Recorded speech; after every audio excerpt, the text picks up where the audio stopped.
This is part 3 of my 7th house series. So we are going to be talking about Gemini 7th house. I've already done Aries and Taurus. Now we're on to Gemini. So this is going to be a 12-part series. We're going to talk about relationship karma, the types of people you attract, potential spouse, potential meeting place, all that good stuff. So before I get into it, feel free to like and subscribe if you feel inclined. If you have any questions, my inquiry email is in the description and my website is in the description if you want to book a reading. I've been studying astrology for over 15 years, literally since I was 8 years old, and I've been giving readings for over 10. So I consider myself a professional astrologer. This is what I love to do and I love to talk about it. Okay, let's get into it. Gemini 7th house is just a total doozy.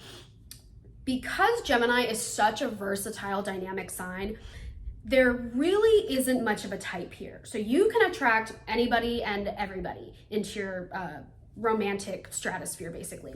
You can be, on Monday, you're dating a cowboy. On Tuesday, you're dating a stockbroker. On Wednesday, you are dating someone an entirely different gender than what you usually date. Like, there's no consistency. It's just completely versatile. Now, I will say, probably the one thing that is fairly consistent across the board is needing to be with someone who mentally stimulates you, which is why they might date so many different types of people, because it's interesting. There's something new to learn, there's something new to gain. So on a mental level, for Gemini 7th house, the mental connection is everything. It's so important, okay? I make this joke a lot, and I don't mean any disrespect by it, but people with heavy Gemini influence associated with the 7th house, which rules over relationships, the 5th house, which is very romance, play, sexy oriented, or Venus, planet of love, people with Gemini associated with those celestial areas, they're more likely to marry someone or be with someone who's a little bit,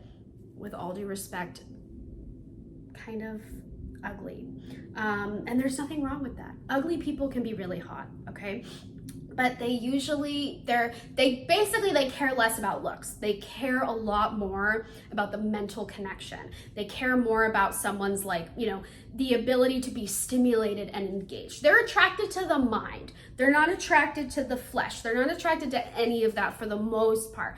Now, as always, you can get the Gemini 7th house person, especially depending on celestial bodies and planets inside of it. You can get the one that cares about the looks.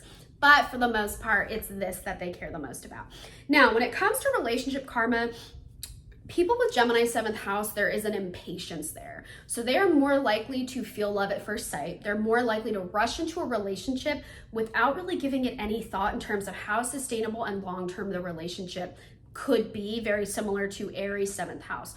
They just don't know how to pace themselves. So it's common for people with Gemini 7th to have a lot of short-lived flings. Okay, getting into a committed relationship can be kind of hard for them because Gemini has difficulty with follow through. So they like the person, they want to be around the person, they want to engage with that person mentally, emotionally, physically, but committing to that person is a different story. So Gemini can get kind of wigged out, Gemini 7th, by commitment. Vulnerability and intimacy can be really scary for them. So it's really tricky. Now, because they can be really impatient and impulsive, you have to be careful if you have Gemini 7th house, especially if you have like Saturn in it, Saturn in aspect to descendant, whether it be conjunct or square or opposed. You really need to be cautious, because people with Gemini 7th house are at a higher risk of getting divorced. Now, this does not mean it's inevitable. I don't want you to freak out. It does not mean it's going to happen. There are ways to prevent it. But if you are impatient and impulsive and you rush and you push and you're not thinking long-term, yeah, you're at an increased risk. Doesn't mean it's gonna happen. It's not inevitable, but there is a higher probability there, basically. So a way to mitigate this is by being patient, by taking your time. And you don't want to marry too young, okay? Like, maybe don't get married at age 18. Maybe wait until you're at least 25 or something. Make that promise to me. So, you might want to be cautious if you're thinking about marrying like your high school sweetheart, for example. Be mindful, because sometimes you do get the Gemini 7th house person that's like in a long-term relationship, but it might have been something that started in youth. And they can kind of think, oh, I've been with this person forever, like we're meant to be. And maybe that's so. I'm not saying it can't work, but give yourself time to grow and develop. If you have Gemini 7th, you have a Sag 1st house. There's a never-ending character development with Sag 1st house. There's a never-ending self-exploration. So you really want to be mindful and try to put it off a little bit, at least till your mid-20s for me, please. Okay, so that's worth noting. But yeah, these people can be a little bit impatient and impulsive. So they're more likely to rush off into a relationship without really thinking about it.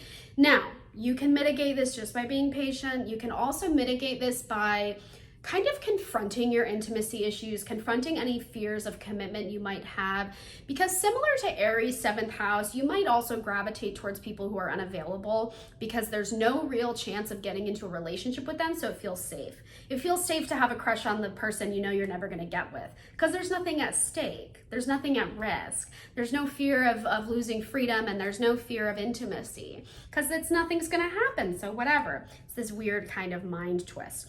Now, in a favorable expression, Gemini 7th house can have a very fun, lively, romantic relationship, okay? So you can go on and marry someone incredibly intelligent. Your partner might even work with computers, technology, work in IT. They might even be like video game developers. Like, they're probably gonna be a nerd. They might be a professor, a teacher of some sort. They're probably a nerd, okay? A scientist, whatever. Your partner is likely going to also maybe have some stereotypically like dorky indicators, like wearing glasses, which I wear glasses. I don't wear them in the video because of the glare, but nothing wrong with glasses. They might wear glasses, you know, they might have a quirky sense of style. So odds are, if you have Gemini 7th, your partner's going to be very intelligent, but also probably a little bit neurotic, okay? And they might also be a bit moody. So your partner might reflect some of those intimacy issues that you have back to you. This does not mean that you're going to have an emotionally unavailable partner, but it does mean that you might have a partner who has a little bit of difficulty opening up emotionally. Now, let's say they have Gemini moon in the 7th. They might be more emotional. Or sorry, you have Gemini moon in the 7th. I mean, they might be more emotional. You know, it's going to depend on what else is going on in your chart and of course in your partner's. But you might have a partner who fares better with like mental stimulation, intellectual conversation, but emotionally it might be a little bit more difficult. Your partner might also kind of have some anxiety and some mental weirdness to them. It's not inevitable, but it can definitely be seen. It's kind of a pattern at times, so something to be mindful of. But for the most part, you and your partner can have a really, really stimulating relationship. The conversation will never run out. There's going to be a strong mental, intuitive connection. So you and your partner are going to instinctively know what each other is feeling, what each other is thinking. This is the couple that can talk without saying anything at all.